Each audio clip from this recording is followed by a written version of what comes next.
નમસ્કાર. મુક્ત, ન્યાયી અને પારદર્શી ચૂંટણીઓ યોજવા ભારતનું ચૂંટણી પંચ અને સાથે જ ગુજરાતનો ચૂંટણી તંત્ર પ્રતિબદ્ધ છે. ત્યારે તારીખ 7 મેના રોજ યોજનાર લોકસભાની સામાન્ય ચૂંટણી તથા વિધાનસભાની પેટા ચૂંટણી સંદર્ભે ભારતના ચૂંટણી પંચની સૂચનાઓ અને માર્ગદર્શિકાઓનું રાજ્યભરમાં સુચારુ પાલન થાય તે માટેની તમામ વ્યવસ્થાઓ સુનિશ્ચિત કરવામાં આવી છે. મતદાનની પ્રક્રિયા મતદારો માટે સુખદ અનુભવ બની રહે તે માટે ગુજરાતનું ચૂંટણી તંત્ર સંપૂર્ણપણે સજ્જ છે. આજ 5 મેના 18 કલાકથી એટલે કે શામ 6 વાગે પછી મતદાન પૂર્ણ થવાના કલાક પૂર્વેના છેલ્લા 48 કલાક દરમિયાન ચૂંટણી પ્રચાર પર પ્રતિબંધ રહેશે.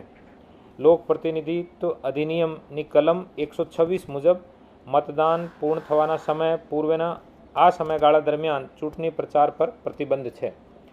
જે તે મત વિભાગના મતદાર ના હોય તેવા અને મત વિભાગમાં પ્રચાર અર્થે બહારથી આવેલા કોઈ પણ પક્ષના રાજકીય કાર્યકર્તા, પક્ષના પ્રચારક વગેરે ચૂંટણી પ્રચારનો અંત આવતા જ જે તે મત વિભાગ છોડીને જતા રહે તેની ચૂંટણી તંત્રે તથા પોલીસ વહીવટી તંત્રે ખાતરી કરવાની રહે છે. આ સમયગાળામાં પ્રચાર પ્રસાર પર પ્રતિબંધ ઉપરાંત કલ્યાણ મંડપો, સામુદાયિક હોલ, સમાજની વાડીઓ વગેરે મકાનની હદમાં હોસ્ટેલ તથા ધર્મશાળાઓમાં લોકસભા મતદાર વિભાગ સિવાયના બહારની વ્યક્તિઓ ન રહે તે સુનિશ્ચિત કરવામાં આવશે. સાથે જ મતદાર વિભાગ બહારના વાહનોની અવરજવરની પણ તપાસ કરવામાં આવશે. રાજ્યમાં કોઈ પણ જગ્યાએ અનિચ્છનીય બનાવ ન બને અને શાંતિપૂર્ણ માહોલમાં કોઈ પણ પ્રકારના પ્રલોભન કે ડર વિના તેમજ પારદર્શી રીતે મતદાન પ્રક્રિયા પૂર્ણ થાય તે માટે વહીવટીતંત્ર સુસજ્જ છે. રાજ્યના તમામ જિલ્લાઓમાં ડ્રાય ડે જાહેર કરવામાં આવ્યો છે. છેલ્લા 48 કલાકમાં લાઉડસ્પીકરના ઉપયોગ પર પણ પ્રતિબંધ રહેશે. આ સમયગાળા દરમિયાન એટલે કે આ સાયલેન્સ પીરિયડ દરમિયાન સિનેમેટોગ્રાફ, ટેલિવિઝન અને અન્ય કોઈ પણ ઇલેક્ટ્રોનિક માધ્યમ મીડિયાના માધ્યમથી ચૂંટણી સંબંધિત કોઈ પણ બાબતનું પ્રસારણ કરી શકાશે નહીં. જેમાં મતદાન અંગે કરવામાં આવતા સર્વેક્ષણ, એક્ઝિટ પોલ તથા ઓપિનિયન પોલ પર પણ પ્રતિબંધ રહેશે. આ ઉપરાંત પ્રિન્ટ મીડિયામાં આ સમયગાળા દરમિયાન ચૂંટણી તંત્ર દ્વારા પ્રી સર્ટિફિકેશન કરાયું ન હોય તેવી જાહેરાતો પ્રકાશિત કરી શકાશે નહીં.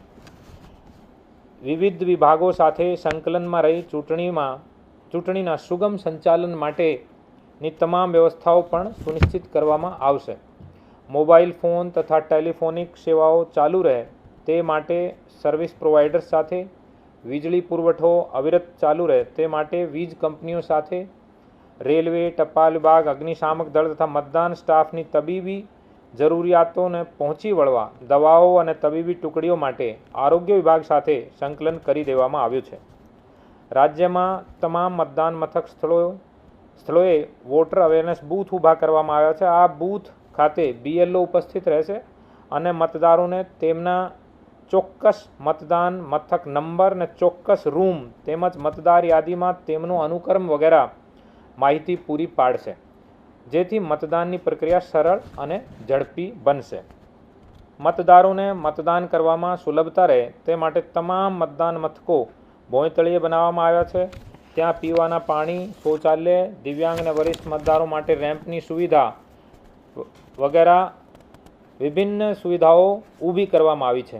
આ ઉપરાંત જે તે વિસ્તારની સંસ્કૃતિ અને ખાસિયત મુજબ 175 જેટલા આદર્શ મતદાન મથક પણ તૈયાર કરવામાં આવ્યા છે.